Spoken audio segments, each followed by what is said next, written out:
এই গরমে একটুও যদি মাথা গরম হয় একদম বাড়তে দেবেন না।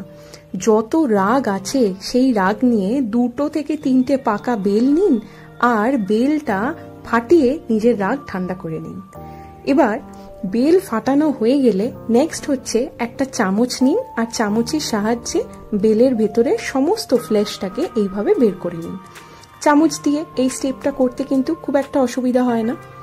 নেক্সট এবার যখন পুরোপুরি সমস্ত ফ্লেশটা এইভাবে কালেক্ট করে নিতে পারবেন, হাতের কাছে রেডি রাখুন 100 থেকে 150 ml মতো ঠান্ডা জল।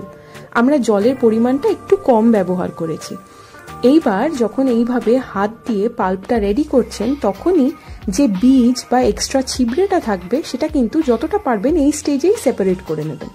তারপরে একটা মিহি ছাঁকনি নিন, ছাঁকনির সাহায্যে এইভাবে যদি ছেঁকে নেন তাহলে দেখবেন খুব ফাইন একটা পাল্প পেয়ে যাচ্ছেন। এবার আমরা জলটা কম অ্যাড করাতে খুব থিক একটা পাল্প কিন্তু প্রিপেয়ার করে নিতে পেরেছি।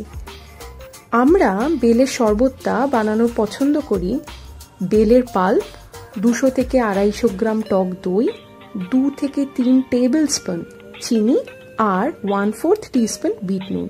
চিনির মাত্রাটা অবশ্যই বেল কতটা মিষ্টি তার উপর নির্ভর করছে। এবার মিক্সারে একবার ঘুরিয়ে নিন। তারপরে আর কিছুই না, গ্লাসে ঢেলে পরিবেশন করা। আমরা বরফের কুচিটা অ্যাভয়েড করেছি, আপনারা পছন্দ করলে সেটা কিন্তু অ্যাড করতেই পারেন।